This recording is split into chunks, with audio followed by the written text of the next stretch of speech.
आहेत ना एकदम कुरकुरीत, मधून सॉफ्ट। आज आपण बनवणार आहोत राजस्थानचे पौषवडे। मी इथं थोडं पौष्टिक बनवण्यासाठी माझ्या पद्धतीने काही बदल घेतलेले आहेत, तर त्यामध्ये डाळी मी थोड्याशा एक्स्ट्रा वापरलेल्या आहेत। ही जयपूरची फेमस डिश आहे। जयपूरमध्ये प्रत्येक मंदिरात प्रसादासाठी नैवेद्य म्हणून हा पदार्थ केला जातो। चला तर मग आपण बनवूयात जयपूरचे पौषवडे। तुम्हाला माझी रेसिपी जरा जरी आवडली असेल, हेल्पफुल वाटली असेल तर प्लीज लाईक करा, सबस्क्राईब करा आणि शेअर नक्कीच करा।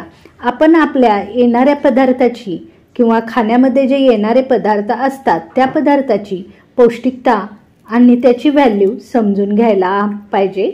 आपलं अन्न हेच आपली ताकद असतं।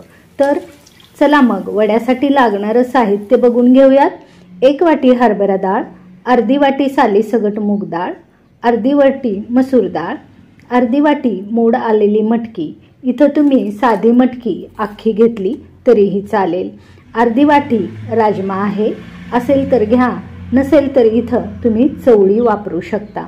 2 चमचे सोयाबीन आहे। हे मी पौष्टिकता वाढवण्यासाठी वापरलेलं आहे, नसेल तर नाही वापरलं तरीही चालेल। डाळी ह्या प्रोटीन कंटेंट्स असतात। जे लोक नॉनव्हेज खात नाहीत त्यांनी हे वडे आठवड्यातून एकदा बनवून खाल्ले तर तुमच्या शरीरातील प्रोटीनची मात्रा वाढेल। तसेच तुम्ही हे डाएट प्लॅनमध्ये पण वापरू शकता। आता ह्या सर्व डाळीमध्ये मी अगोदरच पाणी घालून स्वच्छ धुवून 4-5 तास भिजवून ठेवलेल्या होत्या। डाळीतील सर्व पाणी काढून घेऊयात। डाळ आपल्याला मिक्सरमध्ये जाडसर, मध्यम, जास्त बारीक न करता वाटून घ्यायची आहे। ह्यामध्ये लाल मिरच्या टाकायच्या आहेत, त्याचप्रमाणे कढीपत्ता, अद्रक, तुम्हाला आवडत असेल तर इथं तुम्ही कांदा पण वापरू शकता, पण ही रेसिपी नैवेद्यासाठी बनवतात त्यामुळे मी इथं कांदा वापरलेला नाही। आता आपण वाटून घेऊयात हे सर्व मिश्रण। हे पहा, अशी वाटून घ्यायची आहे। डाळ जास्त बारीक पण नाही किंवा मोठी पण नाही। हे एका बाउलमध्ये काढून घेऊयात। आता यामध्ये आपण लाल मिरच्या बारीक वाटून न टाकता चिरून टाकायच्या आहेत। तुमच्याकडे लाल मिरची नसेल तर तुम्ही इथं हिरवी मिरची पण वापरू शकता। आता ह्या सर्व डाळीचं टेक्स्चर पहा किती सुंदर आणि मस्त झालेलं आहे। वडे बनवल्यानंतर मधून ह्यामुळेच हे वडे सॉफ्ट होतात। आता मस्तपैकी डाळीला आपण फेटून घेऊयात। इथं डाळ फेटणं खूप गरजेचं आहे। तुम्ही जेवढी डाळ फेटून घ्याल तेवढे तुमचे वडे बाहेरून कुरकुरीत आणि मधून सॉफ्ट बनतील। आपल्याला ह्यामध्ये बेकिंग सोडा किंवा बेकिंग पावडर ह्याचा वापर करण्याची काहीही गरज पडत नाही। हे पहा, इथं 2 मिनिट झालेले आहेत। डाळ पण कशी छान फुलून आलेली आहे। इथंपर्यंत आपल्याला डाळ फेटून घ्यायची आहे। आता ह्यामध्ये 1 चमचा अख्खी बडीशेप टाकायची आहे। त्याचप्रमाणे 1 चमचा थोडेसे जाडसर वाटलेले धणे आहेत। हे धणे वाटलेले आहेत। त्याचप्रमाणे 5 लवंगा, 5 मिरी याची पण आपण जाडसर पूड वाटून घ्यायची आहे। ही वाटून घेतल्यामुळं काय होतं माहिती आहे का, तर याचे जे बारीक बारीक तुकडे असतात ते बारीक तुकडे आपण ज्यावेळेस वडे टेस्ट करतो तर त्यावेळेस ते खूप सुंदर आणि छान लागतात। आता इथं थोडंसं आपल्याला अर्धा चमच्याला थोडंसं कमी हिंग घ्यायचं आहे। आता हे सर्व साहित्य आपण छानपैकी मिक्स करून घेऊयात। पौष महिना लागला की अशा प्रकारचे वडे प्रत्येक मंदिरात देवाला नैवेद्य दाखवण्यासाठी तयार केले जातात। भगवान विष्णूला हे वडे खूप आवडतात, त्यामुळे जयपूरमध्ये ह्या वड्यांना गोविंद वडे पण म्हणतात। आता ह्यामध्ये मुगाची डाळ टाकूयात। ही बिना सालीची मुगाची डाळ आहे। त्याचप्रमाणे बारीक चिरलेली मेथी 1 वाटी। इथं तुम्ही पालक पण वापरू शकता। मेथी, पालक ह्यापैकी कुठलीही एक हिरवी पालेभाजी इथं वापरायची आहे। थोडीशी कोथिंबीर टाकलेली आहे पहा, अर्धा वाटी घेतली तरीही चालेल। 1 चमचा आमचूर पावडर आणि 2 चमचे तेल। तेल टाकल्यामुळे वडे खुसखुशीत होतात आणि तळताना वडे तेल ॲब्सॉर्ब करत नाही।